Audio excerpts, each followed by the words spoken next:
നിന്നോട് യുദ്ധം പ്രഖ്യാപിച്ചിരിക്കുന്ന പിശാച് അവിടെ ഉണ്ട്. നിന്റെ പ്രാർത്ഥനയുടെ ഉറവിടം എവിടെയാണോ അവിടെ പിശാച് വെറുതെ ഇരിക്കത്തില്ല. അവിടെ പിശാച് ഇരുന്ന് പോരാടാനായിട്ട് തുടങ്ങപ്പെടാ. ഒറ്റയ്ക്ക് നീ ജയിക്കാൻ ശ്രമിച്ചിട്ട് കഴിയാണ്ടിരിക്കുന്നുവെങ്കിൽ രണ്ടുപേർ ഐകമത്യപ്പെട്ട് പ്രാർത്ഥിച്ചാൽ അവിടെ അത്ഭുതം നടക്കും.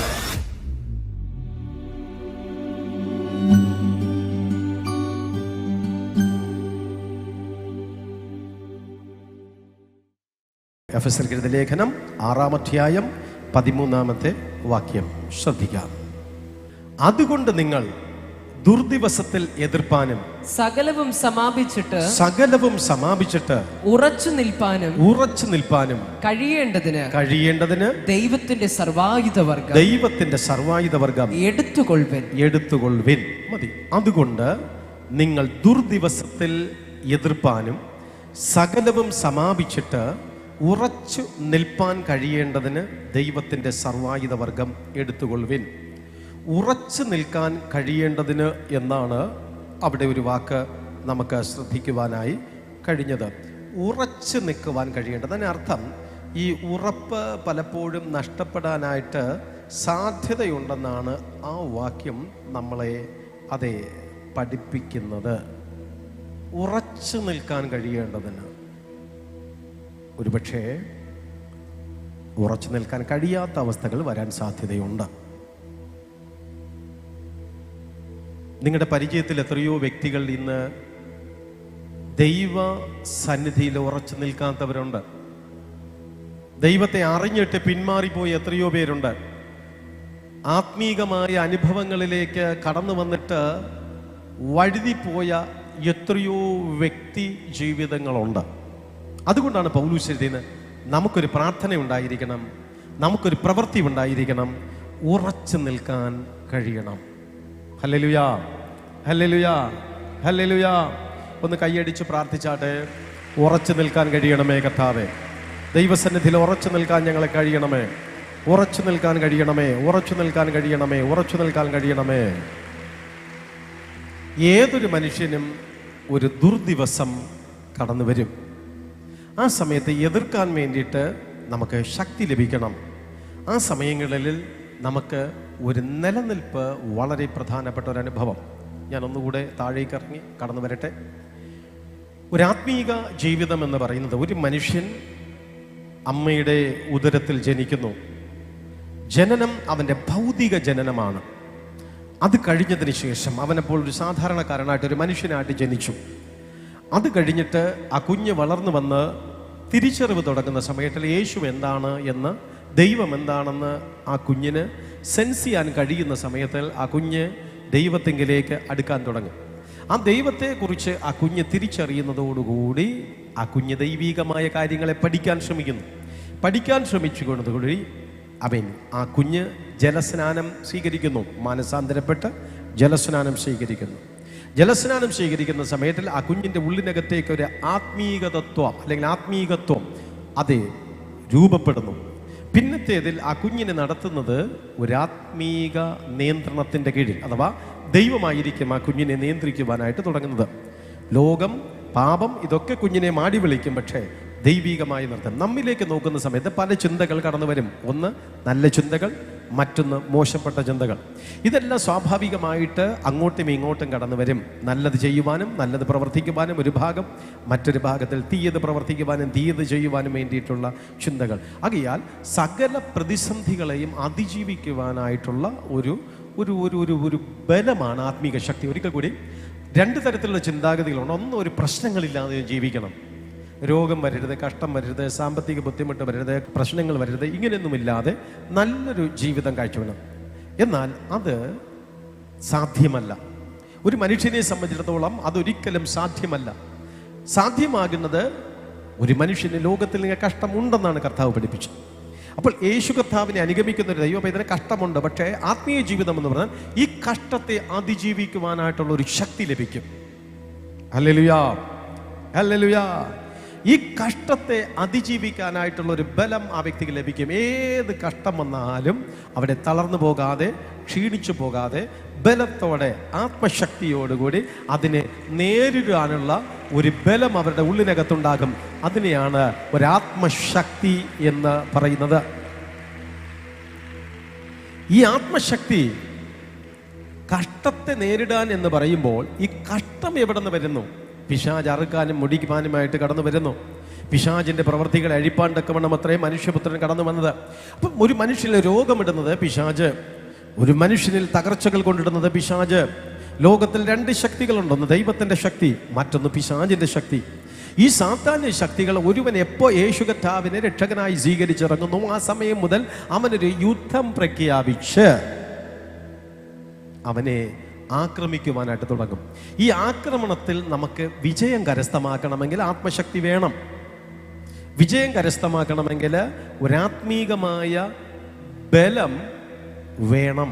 ആത്മീകമായ ഒരു ബലം ആവശ്യമായിരിക്കുകയാണ്. അതെപ്രകാരം സൈത്താനെ ജയിക്കാൻ, പിശാചിന്റെ ശക്തികളെ ജയിക്കുവാൻ, പ്രശ്നങ്ങളെ ജയിക്കുവാൻ, പ്രതിബന്ധങ്ങളെ ജയിക്കുവാൻ, ഇതിനെ എല്ലാത്തിനെയും ജയിക്കുവാൻ ഒരു ആത്മശക്തി നമുക്ക് ആവശ്യമായിരിക്കുന്നു. അതുകൊണ്ടാണ് സകലവും സമാപിച്ചിട്ട് ഉറച്ചു നിൽക്കാൻ കഴിയേണ്ടതിന് ദൈവത്തിന്റെ സർവായുധവര. അപ്പോൾ ഉറച്ചു നിൽക്കാൻ കഴിയണമെങ്കിൽ ആത്മശക്തി വേണം. കുറച്ചുകൂടെ വ്യക്തമാക്കട്ടെ. ഒരു മനുഷ്യൻ കർത്താവ് യേശുവിനെ രക്ഷകനായി സ്വീകരിക്കുന്നതോടുകൂടി അവൻ യുദ്ധക്കളത്തിലേക്ക് ഇറങ്ങുകയാണ്.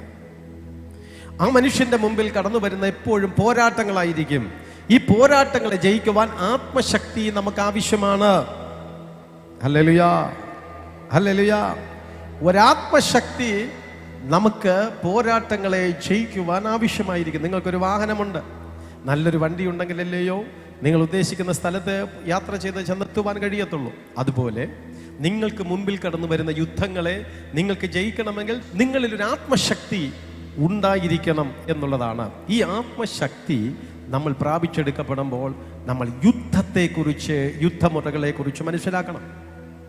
മല്ലനായ ഗോലിയാത്തിന് അഥവാ രാക്ഷസന് ശക്തിയുണ്ട്, പക്ഷേ ബുദ്ധിയില്ല. ഒരിക്കൽ കൂടി, ശക്തിയുണ്ട് പക്ഷെ എന്തില്ല? ബുദ്ധിയില്ല. ദാവീദിന് ശക്തിയുണ്ടോ? ഇല്ല, പക്ഷെ എന്തുണ്ട്? ദാവീദിന് ബുദ്ധി ഉള്ളത് കൊണ്ടാണ് അവൻ ആത്മശക്തി പ്രാപിച്ചെടുത്തത്. അവനറിയാം, ഞാൻ വലിയ പൊക്കവും മണ്ണൊന്നും ഇല്ല എങ്കിലും എനിക്ക് ബുദ്ധിയുണ്ട്. ബുദ്ധി എന്ന് പറഞ്ഞാൽ ദൈവശക്തി പ്രാപിച്ചെടുത്തോ. അതുകൊണ്ട് ഞാൻ ആ പ്രതിസന്ധിയെ ജയിച്ചു, ഞാൻ ആ പ്രതികൂലത്തെ ജയിച്ചു.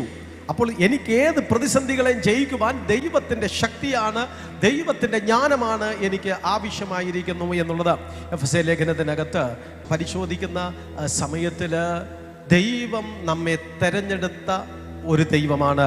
എഫെസ്യ ലേഖനം 1-4 എഴുതുന്നു, നാം തൻ്റെ സന്നിധിയിൽ വിശുദ്ധരും നിഷ്കളങ്കരുമാകേണ്ടതിന് അവൻ ലോകസ്ഥാപനത്തിന് മുമ്പേ നമ്മെ അവനിൽ തിരഞ്ഞെടുക്കുകയും. അപ്പോൾ നമ്മെ എപ്പോഴാണ് തിരഞ്ഞെടുത്തത് എന്ന് ചോദിച്ചു കഴിഞ്ഞാൽ ലോകസ്ഥാപനത്തിന് മുൻപേ. എല്ലാവരും ഒന്ന് പറഞ്ഞാട്ടെ, നിങ്ങൾ എപ്പോഴാണ് ദൈവം തിരഞ്ഞെടുത്തത്? ലോകം ഉണ്ടാകുന്നതിന് മുൻപേ. നിങ്ങളൊരു കോശമായിരുന്നപ്പോൾ, നിങ്ങളൊരു ഭ്രൂണമായിരുന്ന സമയത്തിലേക്ക്, നിങ്ങൾ ആരുടെയോ ബ്ലഡിലായിരുന്ന സമയത്തിലും ദൈവം നിങ്ങളെ തിരഞ്ഞെടുത്തു. അപ്പോൾ ദൈവത്തിൻ്റെ തിരഞ്ഞെടുപ്പ് ലോകസ്ഥാപനത്തിന് മുമ്പേ ആര് നിങ്ങളെ തിരഞ്ഞെടുത്തോ? പിതാവ് തൻ്റെ സന്നിധിയിൽ വിശുദ്ധരും നിഷ്കളനുമാകേണ്ടതിന് അവൻ ലോകസ്ഥാപനത്തിന് മുമ്പേ അവനിൽ തിരഞ്ഞെടുത്തോ. എഫെസ്യ ലേഖനം 1-6 മുതൽ വായിക്കുന്ന സമയത്തിൽ അവൻ പ്രിയനായവനിൽ നമുക്ക് സൗജന്യമായി നൽകി തൻ്റെ കൃപാമഹത്വത്തിൻ്റെ പുകഴ്ചയ്ക്കായി സ്നേഹത്തിൽ നമ്മെ മുൻ നിയമിക്കപ്പെടുകയും ചെയ്തുവല്ലോ. അവനിൽ നമുക്ക് അവന്റെ രക്തത്താൽ അതിക്രമങ്ങളുടെ മോചനമെന്ന വീണ്ടെടുപ്പ് നൽകി. അവന്റെ രക്തത്താൽ നമുക്ക് രണ്ടാമത് ലഭിച്ചത് വീണ്ടെടുപ്പ്. ഒന്ന് തെരഞ്ഞെടുപ്പ് ലഭിച്ചു, രണ്ടാമതായി ഒരു മനുഷ്യന് ഒരു വീണ്ടെടുപ്പ്. വീണ്ടെടുപ്പ് എന്ന് പറഞ്ഞു കഴിഞ്ഞാൽ മറുവിലയായിട്ട്. വീണ്ടെടുപ്പ് സമം ഒരാട്ടിൻകുട്ടിക്ക് 5000 രൂപ വില വിറ്റുപോകും.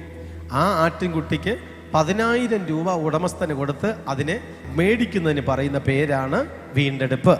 വിലയ്ക്ക് മേടിക്കുക എന്ന് പറഞ്ഞാൽ 5000 രൂപയുടെ സാധനം 5000 രൂപ കൊടുത്ത് എടുക്കും. വീണ്ടെടുക്കുക എന്ന് പറഞ്ഞാൽ ചോദിക്കുന്ന കാശ് കൊടുത്തിട്ട് അതിനെ എടുക്കുന്നതിനെയാണ് വീണ്ടെടുക്കുക.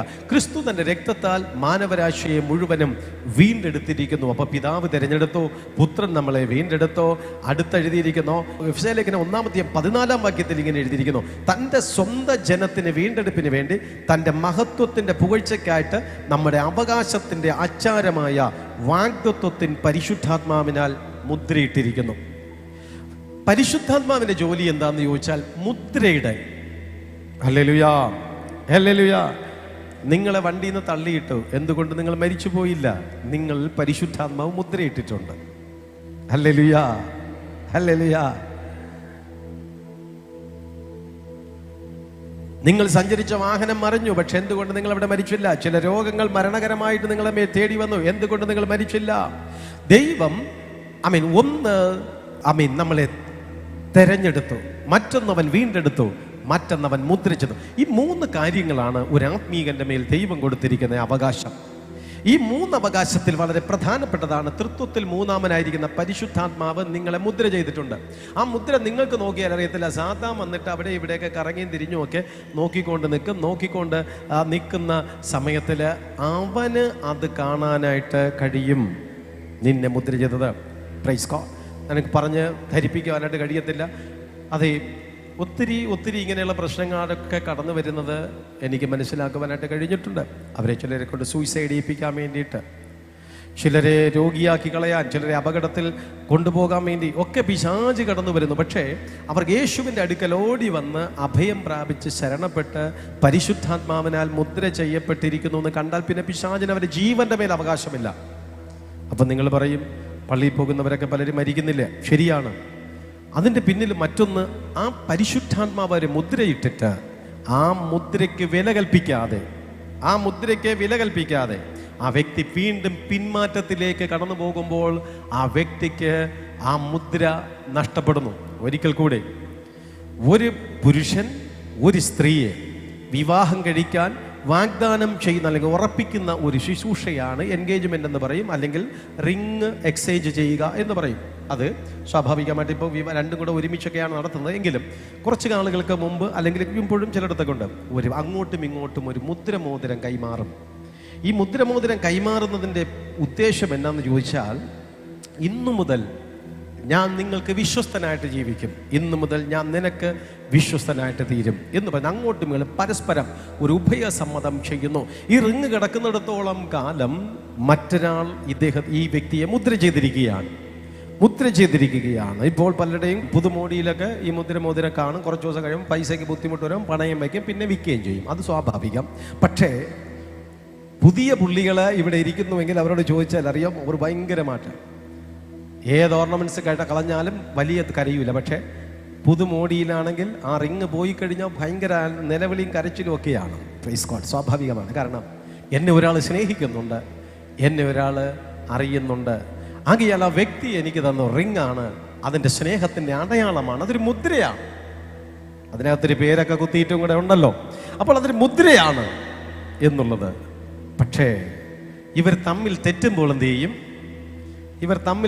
എന്ത് ചെയ്യും? പറഞ്ഞോ, നിങ്ങളൊക്കെ ചെയ്യാറുള്ളതാണല്ലോ. ആദ്യം ഈ മോതിരം എടുത്ത് എന്നാ പിടിച്ചോ, നിന്റെ മോതിര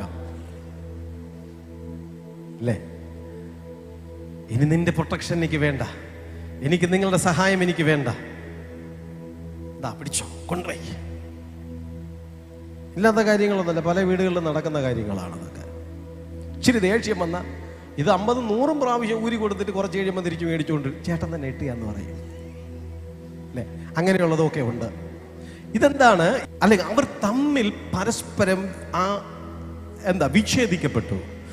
ക്രിസ്തു യേശു മുദ്ര ചെയ്യപ്പെട്ട ഒരു വ്യക്തി, പരിശുദ്ധാത്മാവ് മുദ്ര ചെയ്യപ്പെട്ട ഒരു വ്യക്തി വീണ്ടും മനഃപൂർവ്വമായി ആ വ്യക്തി പാപത്തിലേക്ക് അഥവാ മദ്യപാനമൊക്കെ നിർത്തി നല്ല മനസ്സോടെ വന്ന് ദൈവമേ എന്ന് വിചാരിച്ചു, വേണമെങ്കിൽ സ്നാനപ്പെട്ട് തിരുവത്താഴമൊക്കെ എടുത്ത് കർത്താവുമായിട്ട് ചെയ്തപ്പോൾ കർത്താവ് മുദ്ര ചെയ്തങ്ങ് വിട്ടു.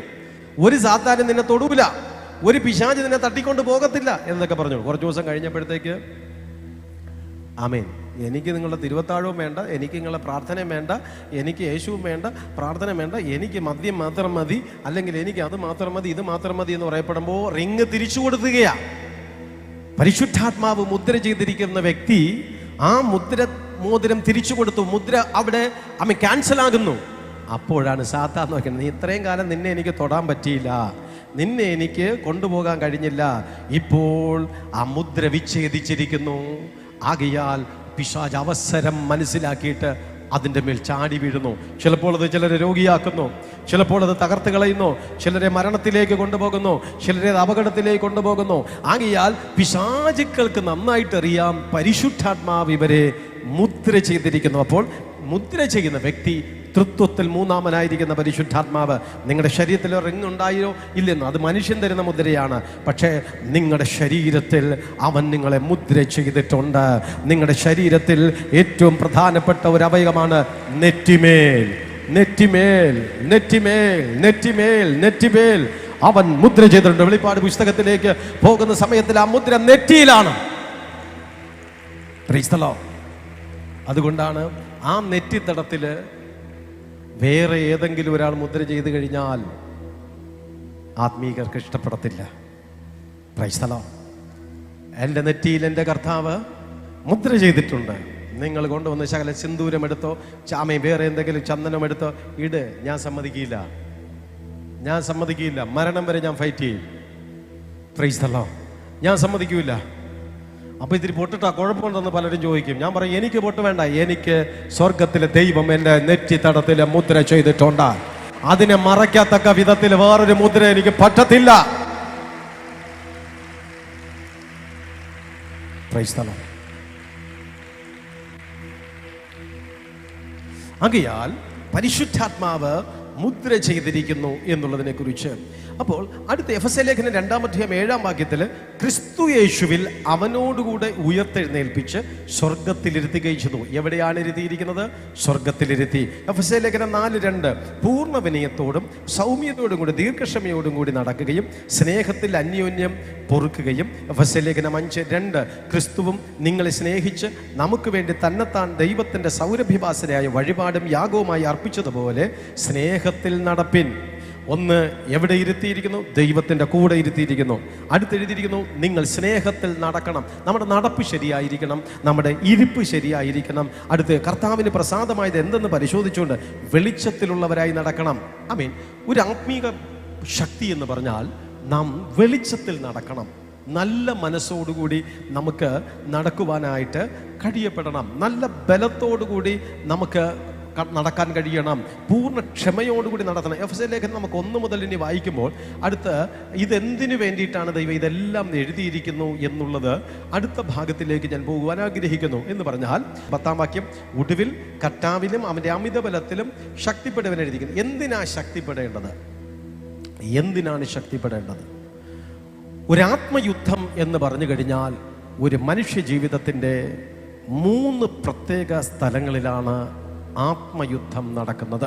എല്ലായിടങ്ങളിലും യുദ്ധമാണ്, പക്ഷേ പ്രധാനമായിട്ട് 3 പ്രത്യേകമായ സ്ഥലങ്ങളിലാണ് ആത്മയുദ്ധം നടക്കുന്നത്. ആ ആത്മയുദ്ധത്തിൽ ഏതൊരു മനുഷ്യനും തോൽക്കാനും ജയിക്കാനും ഒക്കെയും സാധ്യതയുണ്ട്. ആ ജയിക്കുന്ന വ്യക്തി അന്ത്യം വരെയും ക്രിസ്തുവിൻ്റെ കൂടെ നടക്കും. പക്ഷേ സ്തോത്രം, ആ തോൽക്കുന്ന വ്യക്തി പരാജയത്തിലേക്ക് കടന്നു പോകുവാൻ ഇടയായിത്തരും. 3 പ്രത്യേകമായ സ്ഥലങ്ങൾ. എല്ലാവരും ഒന്ന് പറഞ്ഞാട്ടെ, എത്ര സ്ഥലങ്ങളിലാണ് ഏറ്റവും കൂടുതൽ യുദ്ധം നടക്കുന്നത്? 3 സ്ഥലങ്ങൾ. ആമേൻ. 3 പ്രധാനപ്പെട്ട സ്ഥലങ്ങളാണ് യുദ്ധം. എന്താ യുദ്ധം? ദൈവസഭ, ദൈവജനം യേശു കർത്താവിനെ വിശ്വസിച്ച് ദൈവത്തിൽ നിൽക്കാൻ ശ്രമിക്കുന്നു. പക്ഷെ പിശാച് അവനെ തകർക്കാൻ വേണ്ടി ശ്രമിക്കുന്നു. കഷ്ടം, ബുദ്ധിമുട്ട്, പ്രശ്നങ്ങൾ, പോരാട്ടങ്ങൾ ഇതെല്ലാം കൊണ്ടിട്ട് അവനെ തകർക്കുന്നു. തകർക്കാൻ നോക്കുന്ന സമയത്ത് കഷ്ടവും രോഗവും പ്രശ്നങ്ങളല്ല ഇവിടുത്തെ വിഷയം. ഒരുവനെ കഷ്ടവും ദുഃഖവും രോഗമൊക്കെ ഇടാൻ കഴിയണമെങ്കിൽ അവൻ ആദ്യം പരിശുദ്ധാത്മാവിനാൽ മുദ്ര ചെയ്യപ്പെട്ട മുദ്രയെ നശിപ്പിച്ച് കളയണം. അവനൊരു കൂട്ടായ്മ ബന്ധത്തിലുള്ള വ്യക്തിയാണെങ്കിൽ ആ കൂട്ടായ്മയിൽ നിന്ന് ആ വ്യക്തിയെ പറിച്ചു മാറ്റണം. ദൈവവുമായിട്ടുള്ള ബന്ധമുള്ള വ്യക്തിയാണെങ്കിൽ ആ ദൈവത്തിൻ്റെ സ്നേഹത്തിൽ നിന്ന് ആ വ്യക്തിയെ മാറ്റണം. അതിനെന്തെങ്കിലും ഒരു കാരണം കണ്ടുപിടിച്ച് ആത്മീക കൂട്ടായ്മയിൽ നിന്ന്, ആത്മീക ജീവിതത്തിൽ നിന്ന് ആ വ്യക്തിയെ പൂർണ്ണമായി മാറ്റണം എന്നുള്ളതാണ് ഏറ്റവും അധികം അത് ശ്രദ്ധിക്കുന്നത്. എഫെസ്യ ലേഖനം 5-ാം അധ്യായം, ഇപ്പോൾ 6-ാം അധ്യായമാണ് നമ്മൾ പറഞ്ഞത്. 5-ാം അധ്യായത്തിൽ എഴുതിയിരിക്കുന്നു, ക്രിസ്തുവിൻ്റെ ഭയത്തിൽ അന്യോന്യം കീഴ്പ്പെട്ടിരിപ്പിൻ. ഭാര്യമാരെ കർത്താവിനെന്ന പോലെ സ്വന്തം ഭർത്താക്കന്മാർക്ക് കീഴടങ്ങുവൻ. ക്രിസ്തു ശരീരത്തിൻ്റെ രക്ഷിതാവായി സഭയ്ക്ക് തലയാകുന്നത് പോലെ ഭർത്താവ് ഭാര്യയ്ക്ക് തലയാകുന്നു. എന്നാൽ സഭ ക്രിസ്തുവിന് കീഴടങ്ങിയിരിക്കുന്നത് പോലെ ഭാര്യയും ഭർത്താക്കന്മാർക്ക് സകലത്തിലും കീഴടങ്ങിയിരിക്കണം. ഭർത്താക്കന്മാരെ, ക്രിസ്തുവും സഭയെ സ്നേഹിച്ചതുപോലെ നിങ്ങളുടെ ഭാര്യമാരെ സ്നേഹിപ്പിൻ. ഒന്നാമത്തെ യുദ്ധക്കളം സ്വഭവനമാണ്. ഹല്ലേലൂയാ, ഹല്ലേലൂയാ. ഇവിടെ നമ്മുടെ സബ്ജക്റ്റ് എന്താണ്? യുദ്ധത്തിൽ നമുക്ക് ജയിക്കണം. ആത്മീക ശക്തി എന്തിനു വേണ്ടി? യുദ്ധത്തിൽ ജയിക്കാനാണ്. ആത്മമണ്ഡലത്തിൽ നമുക്ക് ജയം വേണം. ആകയാൽ ആത്മശക്തിയിൽ നമുക്കൊരു പുതുക്കം വേണം. എന്തിനു വേണ്ടി? യുദ്ധത്തിൽ ജയിക്കാൻ. ഗോലിയാത്തിന്റെ മസിപ്പവറും കൊണ്ടുവന്നു കഴിഞ്ഞാൽ ഇവിടെ യുദ്ധത്തിലൊന്നും ആരും ജയിക്കാനൊന്നും പോകുന്നില്ല.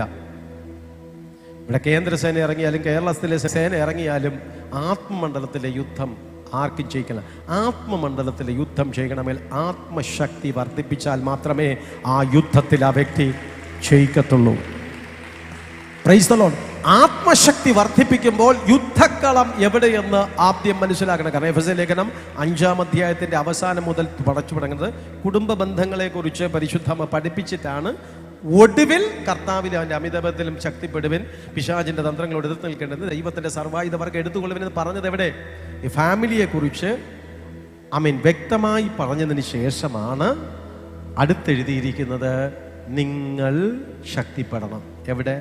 ഫാമിലിയിൽ ജയിക്കാൻ വേണ്ടിയിട്ട്. ഒന്നാമത്തെ യുദ്ധക്കളം ഭാര്യയും ഭർത്താവും ഒരുമിച്ച് താമസിക്കുന്ന സ്ഥലം. Price the Lord. ശാന്തമായി ഒന്ന് ചിന്തിക്കണം. കുടുംബമായി താമസിക്കുന്നവരുണ്ട്, താമസിക്കാത്തവരുണ്ട്, പലതരത്തിലുള്ളവരുണ്ട്. പക്ഷേ ഒന്നാമത്തെ യുദ്ധക്കളം അവിടെയാണ്. ഒരു മനുഷ്യന്റെ കാല് വാരാൻ പിശാച് ആഗ്രഹിച്ചിട്ടുണ്ടെങ്കിൽ ആദ്യം വരുന്ന സ്ഥലം ഫാമിലിയിലാണ്. ഹല്ലേലൂയാ, ഹല്ലേലൂയാ. മറക്കരുത്. രണ്ടുപേർ ഐകമത്യപ്പെട്ട് എൻ്റെ നാമത്തിൽ യാചിക്കുന്നതൊക്കെ ഞാൻ തരും. ഈ രണ്ടുപേരെന്ന് പറയുന്നത് പള്ളിക്കകത്തുള്ള കാര്യമൊന്നും അല്ല ദൈവം പറഞ്ഞത്. വീട്ടിനകത്ത് 2 കൂടെ ശരിയാവാൻ പറഞ്ഞു. അടുത്ത് 2-3 പേർ എൻ്റെ നാമത്തിൽ എവിടെ കൂടുന്നു അവിടെ ഞാനുണ്ട്. എന്തിനാ കർത്താവ് അത് പറഞ്ഞത്? പിള്ളേരെയും കൂടെ ഉൾപ്പെടുത്തിച്ച അത് പിന്നാലും അറിയാം. അപ്പോൾ ആദ്യത്തെ യുദ്ധക്കളം ഭാര്യ ഭർത്താവ്. യുദ്ധം ഇല്ലാത്തവരായി കുറച്ചുപേരൊക്കെ കാണുമായിരിക്കാം. അതെല്ലാ തരത്തിലും എല്ലാ കൂട്ടത്തിലും കാണുമല്ലോ. പക്ഷേ കൂടുതൽ സ്ഥലങ്ങളിലും യുദ്ധം നടന്ന ചരിത്രം മാത്രമേ ഉള്ളൂ. ഹല്ലേലൂയാ, ഹല്ലേലൂയാ. ഇന്നും രഹസ്യമായി യുദ്ധം നടത്തുന്ന പലരും ഈ കൂട്ടത്തിലുണ്ട്. അല്ലെങ്കിൽ ഇങ്ങനെ ഒരു സബ്ജക്റ്റ് ഇന്നേ ദിവസം തരൂല ദൈവം. Praise the Lord. കൃത്യമായിട്ടുണ്ട്. ഒരു കുടുംബ ജീവിതത്തിലേക്ക് പ്രവേശിച്ച പുതുമോടിക്കാർ ഈ കൂട്ടത്തിലൂടെ ഞാൻ പറയട്ടെ, ആദ്യത്തെ 3 വർഷം നല്ലതായിട്ട് പ്രാർത്ഥിച്ചോളണം. ആദ്യത്തെ 3 മാസം ശാന്തമായിരിക്കും.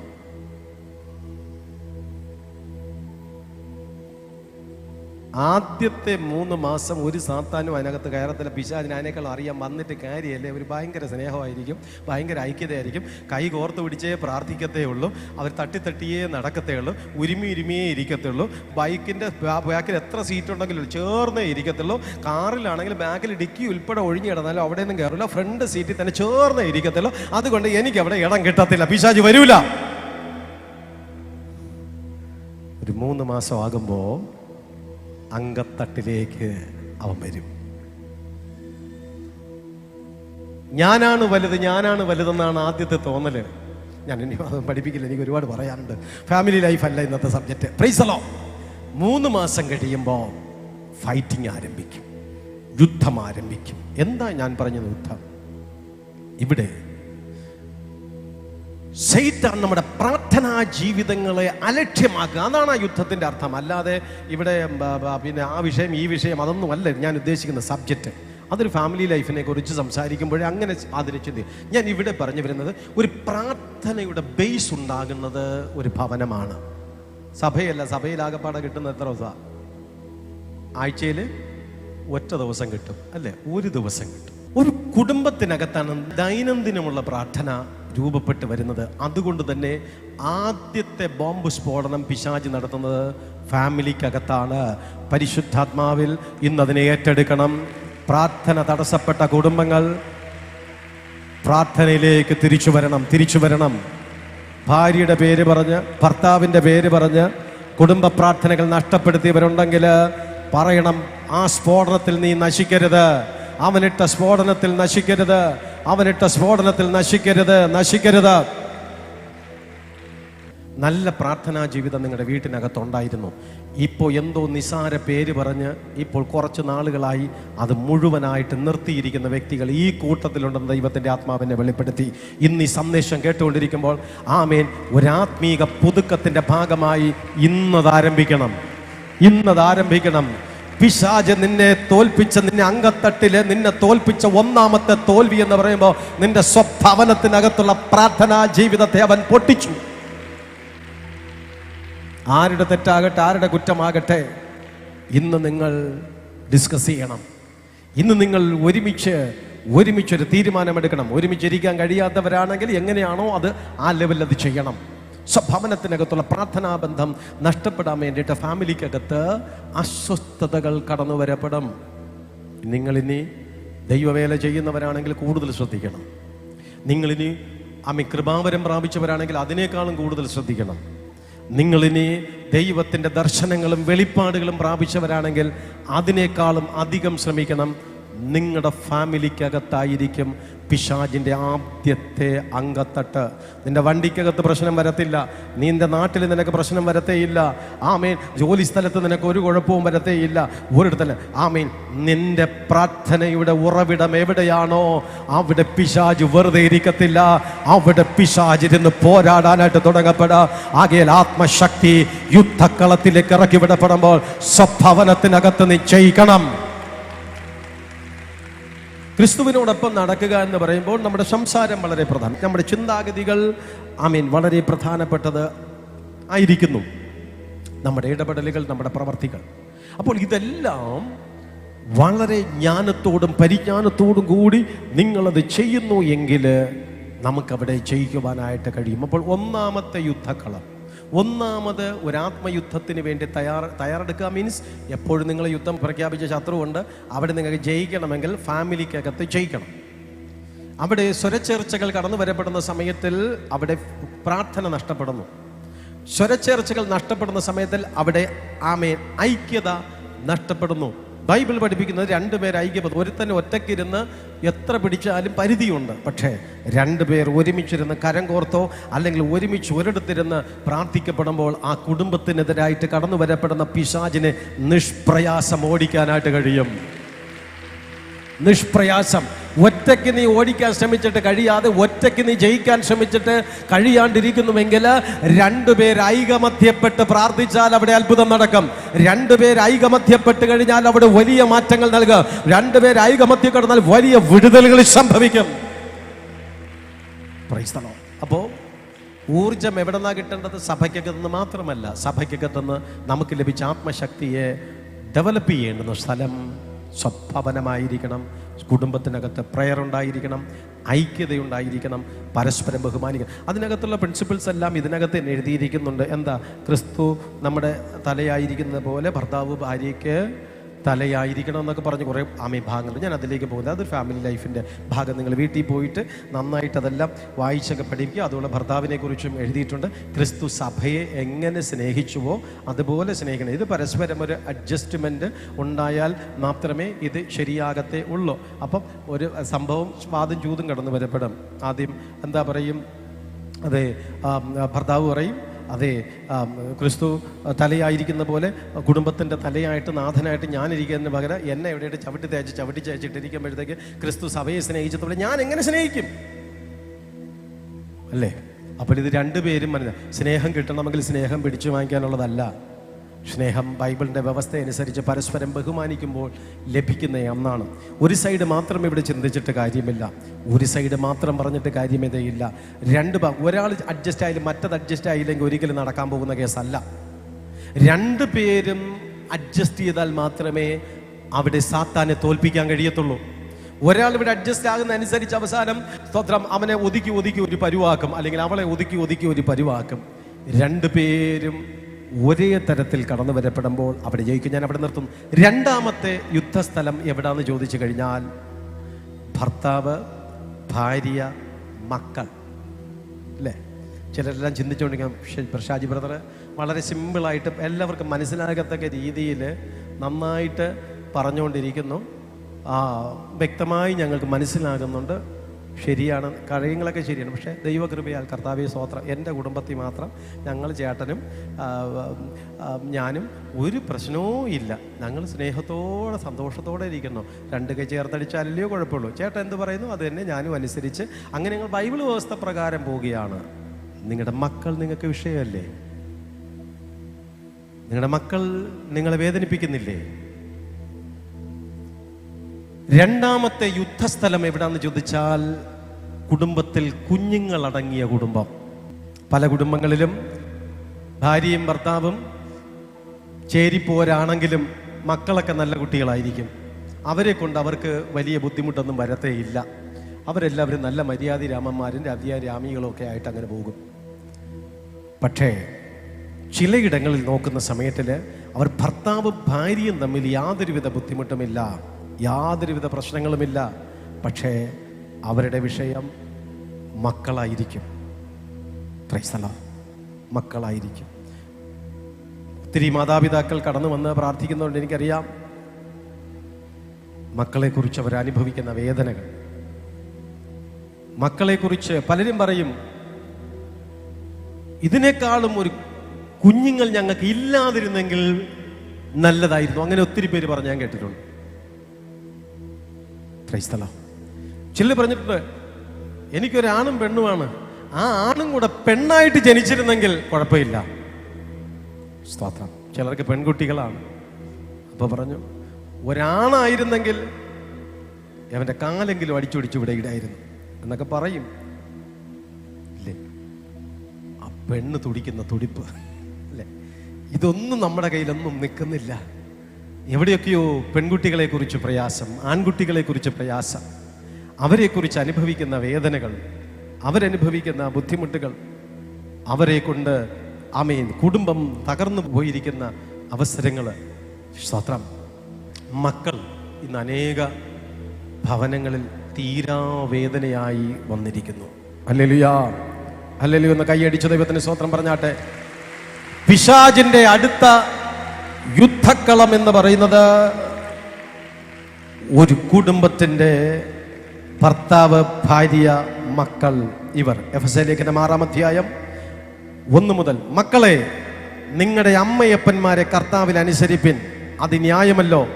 നിനക്ക് നന്മയുണ്ടാകുവാനും നീ ഭൂമിയിൽ ദീർഘായുസ്സോടെ ഇരിപ്പാനും നിന്റെ അപ്പനെയും അമ്മയെയും ബഹുമാനിക്കുക എന്നത് വാഗ്ദത്തത്തോടുകൂടി ആദ്യ കൽപ്പനയാകുന്നു. പിതാക്കന്മാരെ നിങ്ങളുടെ മക്കളെ കോപിപ്പിക്കാതെ കർത്താവിൻ്റെ ബാലശിക്ഷയിലും പത്യോപദേശത്തിലും പോറ്റി വളർത്തുവിൻ. ആമേൻ. ആദ്യത്തെ വചനം എല്ലാവർക്കും വലിയ ഇഷ്ടമാണ്. മക്കളെ നിങ്ങളുടെ അമ്മയപ്പന്മാരെ കർത്താവിൽ അനുസരിപ്പിൻ. എന്തിനാണ്? അത് ന്യായമല്ലോ. നിനക്ക് നന്മയുണ്ടാകാനും നീ ഭൂമിയിൽ ദീർഘായുസോടെ ഇരിക്കാൻ. ദീർഘായുസ് കിട്ടാൻ ഒരൊറ്റ മൂലി ചുവനപ്രാശം കുടിക്കണമെന്നല്ല. പിന്നെ എന്താണ്? അപ്പനെയും അമ്മയെയും അനുസരിക്കണം, ബഹുമാനിക്കണം. യൗവനക്കാരെ കേട്ടോ, ദീർഘായുസ് കൂടുതൽ വർഷം ജീവിക്കണമെന്ന് ആഗ്രഹമുണ്ടെങ്കിൽ ഒറ്റ പരിപാടി, വലുതായിട്ട് അവരെ ഉപദ്രവിക്കാൻ പോകരുത്. നിന്റെ ആയുസ് കുറഞ്ഞു പോകും. ഹല്ലേലൂയ. ഞാനല്ല, ബൈബിളല്ലേ പറഞ്ഞേ. Hallelujah, price the Lord. ആയുസ് കുറഞ്ഞു പോകും. നീ ദീർഘായുസോടെ ഇരിപ്പാൻ നിന്റെ അപ്പനെയും അമ്മയെയും ബഹുമാനിക്കണം. അപ്പോൾ ഒരു മനുഷ്യന് ദൈവം ഭൂമിയിൽ തന്നിരിക്കുന്ന ആയുസ് മുഴുവനും ജീവിച്ച് തീർക്കണമെങ്കിൽ, ഇടയ്ക്ക് വെച്ച് ആയുസ് എത്താതെ മരിക്കാതിരിക്കണമെങ്കിൽ, ഇടയ്ക്ക് വെച്ച് നിന്റെ ആയുസ് കുറഞ്ഞു പോകാതിരിക്കണമെങ്കിൽ നിന്റെ അപ്പനെയും അമ്മയെയും എന്ത് ചെയ്യണം? ബഹുമാനിക്കണം, അനുസരിക്കണം. നിനക്ക് നന്മയുണ്ടാകുവാനും ഒന്ന് നന്മയുണ്ടാകും. അപ്പം നമ്മൾ ചെയ്യുന്ന കാര്യങ്ങൾ നന്മയുണ്ടാകണമെങ്കിൽ നിനക്ക് ദീർഘായുസ് ഉണ്ടാകണം. അപ്പനെയും അമ്മയെയും ബഹുമാനിക്കുന്നത് വാഗ്ദത്തത്തോടുകൂടി ആദ്യ കൽപ്പന. അടുത്ത് അവിടെ കൊണ്ട് തീരുന്നില്ല. അതിൻ്റെ അവസാന ഭാഗം മാതാപിതാക്കൾക്ക് വേണ്ടി പറഞ്ഞു. പിതാക്കന്മാരെ നിങ്ങളുടെ മക്കളെ കോപിപ്പിക്കാതെ കർത്താവിൻ്റെ, ചുമ്മാ ചെന്ന് കിടന്ന് ആക്രമിക്കാൻ പോകല്ല. അതാണ് മാതാപിതാക്കൾ ശ്രദ്ധിക്കേണ്ടത്. ചുമ്മാ അവരായിട്ട് ശല്യം ചെയ്യരുത്. അപ്പം ആദ്യത്തെ വചനം പലപ്പോഴും ചിലയിടത്ത് ശരിയാകാത്തതിൻ്റെ കാരണം എന്ത് ചെയ്യും? പിള്ളേരെ ചുമ്മായിട്ട് കോപിപ്പിച്ചുകൊണ്ടിരിക്കുന്നു. തൊടുന്നതും പിടിക്കുന്നതൊക്കെ അവനായിട്ട് വാതയും സംസാരിച്ച് ശാപവാക്കുകളൊക്കെ ഇട്ട് അങ്ങനെ, എടാ നീ ഒരിടത്തും പോയാൽ ഗുണം പിടിക്കൂലടാ, അതാണ് ഇതാണ് എന്ന് പറഞ്ഞുകൊണ്ട് കുഞ്ഞുങ്ങളെ ശപിക്കരുത്. കുട്ടികളെ ശകാരിക്കപ്പെടുമ്പോൾ ആ വാക്കുകൾ വളരെ ശ്രദ്ധിക്കണം. കോപിപ്പിക്കരുത്, അവരെ ദേഷ്യം പിടിപ്പിക്കരുത്, അവരുടെ സ്വഭാവം മനസ്സിലാക്കി അതനുസരിച്ച് നിൽക്കണം എന്ന് വെച്ചുകൊണ്ട് അവരെ കോപിപ്പിക്കരുതെന്ന് പറഞ്ഞു ഒന്നും ചെയ്യരുതെന്നല്ല ബൈബിൾ പഠിപ്പിച്ചിരിക്കുന്നത്. മക്കളെ കോപിപ്പിക്കാതെ തീർന്നില്ല. കർത്താവിൻ്റെ ബാലശിക്ഷ മീൻസ് ശിക്ഷ കൊടുത്തേ പറ്റൂ. ബാലശിക്ഷയിലും പത്യോപദേശത്തിലും പോലും ഉപദേശം കൊടുക്കണം. സ്നേഹത്തോടുകൂടി ഉപദേശിച്ചൊരു പരുവാക്കരുത്. ആവശ്യത്തിന് ജ്ഞാനത്തോടെ പരിജ്ഞാനത്തെ ഉപദേശിക്കണം. ഇനി ശിക്ഷയും കൊടുക്കണം. 3 കോളേജിൽ അവൻ പോയിട്ട് തിരിച്ചു വന്ന 4ാമത്തെ കോളേജിൽ ഞാനായിട്ട് പൈസ തരത്തില്ല എന്ന് പറയുന്നത് ശിക്ഷയാണ്. അത്യാവശ്യത്തിന് ശിക്ഷ കൊടുക്കണം. അവർക്ക് ബാലശിക്ഷ കൊടുക്കണം. ചിലപ്പോൾ വാക്കുകളായിട്ടായിരിക്കാം, ചിലപ്പോൾ പ്രവൃത്തികളായിട്ടായിരിക്കാം. തല്ലേണ്ടുന്ന പ്രായമാണെങ്കിൽ ഒരു കൊച്ചു തല്ല് കൊടുക്കുന്നതിൽ കുഴപ്പമില്ല. ഹല്ലേലൂയാ, സ്തോത്രം. അപ്പോൾ കുഞ്ഞുങ്ങളടങ്ങുന്ന, മാതാപിതാക്കൾ അടങ്ങുന്ന ഭവനം പിശാചിന്റെ ഒരു യുദ്ധക്കളമാണ്. അവിടെ മക്കളെ തെറ്റിപ്പിക്കുക എന്നുള്ളതിലല്ല, അവിടെ ക്ലാഷ് ഉണ്ടാക്കി ആത്മീക ജീവിതം നഷ്ടപ്പെടുന്നു. എല്ലാവരും അവസാനം പറയുന്നത് നമ്മൾ പള്ളിയിൽ പോയിട്ട് കാര്യം എന്താ? അത് പറയാനാണ് പിശാചി ഈ പരിപാടി മൊത്തം ചെയ്തത്. ഇതാ പരിപാടി മൊത്തം ചെയ്തത്. ഇത് പറയണം. അല്ല, നിങ്ങൾ തമ്മിൽ അടികൂടി എന്ന് വെച്ചുകൊണ്ട് പിശാചിന് അത്രയും വലിയ ഇഷ്ടമൊക്കെ നിങ്ങൾ അടികൂടിയിട്ട് പിറ്റേ ദിവസം പള്ളി വന്നിരുന്നാലും പിശാചിന് ഭയങ്കര സന്തോഷമൊന്നുമല്ല. പക്ഷേ ഒറ്റ വാക്ക്, പള്ളിയിൽ പോയിട്ട് കാര്യം എന്താ? നമുക്ക് പള്ളിയിൽ പോയിട്ടൊന്നും കാര്യമില്ല, ഇതിങ്ങനെ പോവും. അവിടെ ഇരുന്ന പുള്ളിക്കാരൻ ആത്മീക ശക്തി പ്രാപിക്കണം. ഞാൻ തോൽക്കത്തില്ല, തോൽക്കാനല്ല എൻ്റെ ദൈവം എന്നെ വിളിച്ചത്. ആമേൻ. അവൻ കെടുന്ന തന്ത്രങ്ങളിൽ എനിക്ക് ജയിക്കണം. എൻ്റെ കുടുംബത്തിന് ജയിച്ചാലേ മതിയാകത്തുള്ളൂ, എൻ്റെ മക്കൾക്ക് ജയിച്ചാലേ പറ്റത്തുള്ളൂ, എൻ്റെ കുടുംബാംഗങ്ങൾക്ക് ജയിച്ചാലേ പറ്റത്തുള്ളൂ. ഞങ്ങൾ യേശുവിനെ തള്ളി പറയത്തില്ല, ഞങ്ങൾ യേശുവിൻ്റെ സ്നേഹം വിട്ട് മാറത്തില്ല, ഞങ്ങൾ ആത്മീക ആരാധന വിട്ട് മാറത്തില്ല. കൂട്ടായ്മയ്ക്ക് ഇറങ്ങുന്ന സമയത്തിലേക്ക് നിന്റെ വണ്ടി പഞ്ചറാകുമ്പോൾ, അല്ല മറ്റ് തടസ്സങ്ങൾ വരപ്പെടുമ്പോൾ, പ്രാർത്ഥനയ്ക്ക് പോയിട്ട് വന്ന് എനിക്കിത് സംഭവിച്ചു എന്ന് പറയരുത്. അത് പിശാചിന്റെ വലിയൊരു അജണ്ടയാണ്. അവിടെ സ്വമനസാലെ ഏറ്റെടുക്കണം. ഒന്ന്, ഭാര്യയും ഭർത്താവും ഒരുമിച്ച് താമസിക്കുന്ന ഒരു യുദ്ധക്കളമാണ്. 2, ഭാര്യയും ഭർത്താവും മക്കളും ഒരുമിച്ച് താമസിക്കുന്ന സ്ഥലം പിശാചിന്റെ ഒരംഗത്തട്ടാണ് എന്നുള്ളത്. മീൻസ് ഏറ്റവും കൂടുതൽ സ്വാധീനം ചെലുത്താൻ, പൈശാചികൻ സ്വാധീനം ചെലുത്താൻ സ്ഥലം. 3ാമത്തെ അവൻ്റെ യുദ്ധക്കളം ഓരോ വ്യക്തികളുടെയും തൊഴിൽ സ്ഥാപനമാണ് അവൻ്റെ യുദ്ധക്കളം. ഹല്ലേലൂയാ. ശ്രദ്ധിക്കണം. നിങ്ങൾ ഇത്രയും സമയം കേട്ടപ്പോൾ ഞാനും എൻ്റെ ഭാര്യയും തമ്മിലൊരു കുഴപ്പമില്ല, ഞാനും എൻ്റെ ഭാര്യയും മക്കളും തമ്മിലും കുഴപ്പമില്ല. അപ്പം ബ്രദർ ഇനിയിപ്പോൾ പറയുന്നത് എനിക്ക് ഇനിയിപ്പോൾ യുദ്ധം ഇല്ലെന്നാണ് ബ്രദർ പറഞ്ഞു വരുന്നത്. ഞങ്ങളെല്ലാം ഭയങ്കര ഐക്യതയിലും സ്നേഹത്തിലും വലിയ സമാധാനത്തിലും ഒക്കെയാണ് പോകുന്നത്. പിന്നെ ചെറിയ പൊട്ടഞ്ചിട്ട് അതൊക്കെ സ്വാഭാവികമായിട്ടാണല്ലോ, കമ്പി സിമെൻറ്റും അല്ലല്ലോ, ഇത് മനുഷ്യരാണല്ലോ, അങ്ങനെയൊക്കെയുള്ള കുഴപ്പമൊന്നുമില്ല എന്ന് പറഞ്ഞ് ആശ്വസിച്ചിരുന്നവർ ചെവി തുറന്ന് കേൾക്ക്. അടുത്ത യുദ്ധക്കളം എവിടെയാണ്? ജോലി സ്ഥലം. വീട്ടിൽ നിനക്ക് പ്രോബ്ലം ഇല്ല എങ്കിൽ നിന്റെ ജോലി സ്ഥലം പ്രശ്നമുഖരിതമായിരിക്കും. മറക്കരുത്, ഇന്നത്തെ സന്ദേശം മറന്നു പോകരുത്. അതൊരു യുദ്ധക്കളമാണ്. നിന്നോട് യുദ്ധം പ്രഖ്യാപിച്ചിരിക്കുന്ന പിശാച് അവിടെ ഉണ്ട്. ആ ജോലി സ്ഥലത്ത് സൈത്താനുണ്ട്. നിന്റെ ആത്മീകതയെ നശിപ്പിക്കുവാൻ, നിന്റെ ദൈവിക ബന്ധത്തെ നശിപ്പിക്കുവാൻ, നിന്റെ പ്രാർത്ഥനാ ജീവിതത്തെ നശിപ്പിക്കുവാൻ, നിന്റെ ആരാധന ബന്ധത്തെ നശിപ്പിക്കുക എന്നുള്ള ഒറ്റ അജണ്ടയോടുകൂടി ജോലി സ്ഥലത്ത് സാത്താനുണ്ട്. എഫെസ്യ ലേഖനം 6-ാം അധ്യായം തന്നെ അത് വ്യക്തമായി എഴുതി പഠിപ്പിക്കുന്നുണ്ട്. നമ്മൾ 6-ാം അധ്യായമാണല്ലോ കൂടുതൽ കോൺസെൻട്രേറ്റ് ചെയ്തിരിക്കുന്നത്.